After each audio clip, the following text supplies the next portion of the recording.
நிகழ்தகவு. கப்பல் ஊழியரை அரிவாளால் வெட்டி கொன்ற பெண்.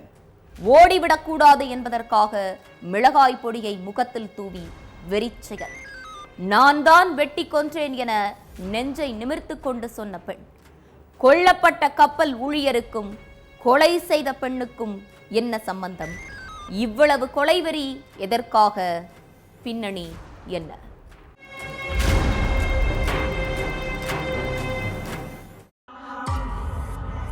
படபடப்போட போலீஸ் ஸ்டேஷனுக்கு ஃபோன் பண்ண ஒருத்தர், சார் எங்க வீட்டு பக்கத்துல ஒருத்தரை கொலை பண்ணிட்டாங்க, வேகமா வாங்கன்னு சொல்லியிருக்காரு. உடனே சம்பவ இடத்துக்கு வந்த போலீஸ் இறந்து கிடந்த சடலத்தை கைப்பற்றி விசாரணை நடத்தினாங்க. சடலத்துக்கு பக்கத்திலே நின்றுட்டு இருந்த ஒரு பெண், நான் தான் வெட்டி கொன்ன சார்னு கொஞ்சம் கூட பயமோ பதற்றமோ இல்லாம அகங்காரமா சொல்லியிருக்காங்க. அதுக்கப்புறம் அவங்க கிட்ட நடத்தின விசாரணையில தான் என்ன நடந்துச்சுங்கிறது போலீஸ்க்கு தெரிய வந்திருக்கு. கன்னியாகுமரி பக்கத்துல தென்தாமரை குளத்தை அடுத்து இருக்கிற கருங்குளத்தான் விலையை சேர்ந்தவர் பரமேஷ். 37 வயசான இவருக்கு கல்யாணமே ஆகல. கப்பல்ல வேலை பார்த்துட்டு இருந்த இவரு 5-6 வருஷமாவே வேலைக்கு போகாம வீட்டிலேயே தான் இருந்திருக்காரு. இதுக்கிடையில இவர் வீட்டுக்கு எதிர் வீட்டில் உள்ள ஜான்சிக்கும் பரமேஷ்க்கும் பழக்கம் ஏற்பட்டிருக்கு. இந்த பழக்கம் நாளடைவில் திருமணத்தை மீறின உறவா மாறி இருக்கு. ஜான்சிக்கு திருமணமாகி +1 படிக்கிற பொண்ணும் +2 படிக்கிற பையனும் இருக்காங்க. ஆனா அதை பத்தி கவலையே இல்லாம பரமேஷ் கூட ஜான்சி அடிக்கடி தனிமையில சந்திச்சு பழகிட்டு இருந்ததா சொல்லப்படுது. பரமேஷ் வீடு வசதியான வீடுன்னு சொல்லப்படுது. ஆனா ஜான்சி வீடு ஏழ்மையான வீடு. கணவர் கணபதி வீட்டுக்கிட்டேயே சின்னதா பற்ற வச்சு நடத்திட்டு இருக்காரு. அதனாலேயே வீட்டு செலவுக்கு வேணும்னு சொல்லி பரமேஷ் கிட்ட இருந்து ஜான்சி அடிக்கடி பணம் வாங்கினதா சொல்லப்படுது. பரமேஷும் ஜான்சி கேட்கறப்பெல்லாம் பணத்தை கொடுத்துருக்காரு. இது பல வருஷமாவே நடந்திருக்கு. ஆனா சமீப காலமா பரமேஷ்க்கு ரொம்ப பண கஷ்டம் வந்துட்டதா சொல்லப்படுது.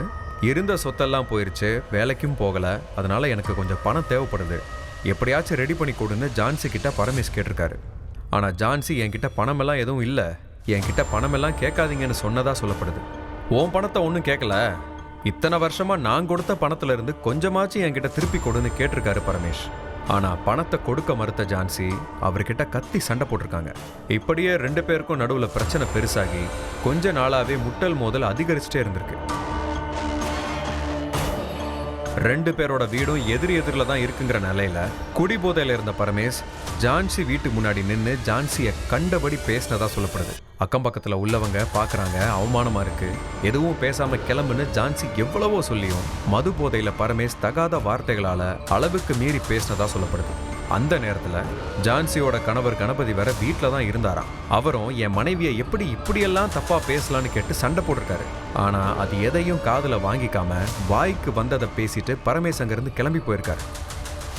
வீட்டு முன்னாடி நின்று பக்கத்து வீட்டுக்காரங்கெல்லாம் பார்த்து சிரிக்கிற மாதிரி இப்படி அசிங்கப்படுத்திட்டு போயிட்டானே அப்படின்னு ஜான்சிக்கு பயங்கர கோவம் வந்துருக்கு. வெளியே போனவன் எப்படியும் வீட்டுக்கு வருவான்னு நினைச்சு அவனுக்காக வாசல்ல நின்று காத்துட்டு இருந்திருக்காங்க.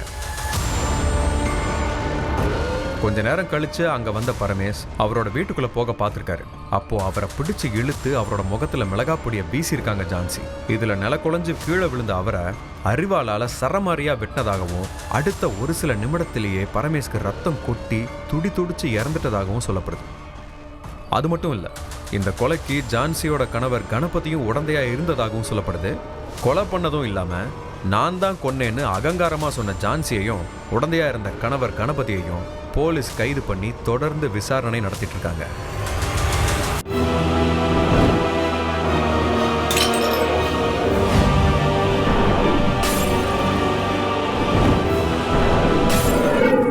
நிகழ்தகவு.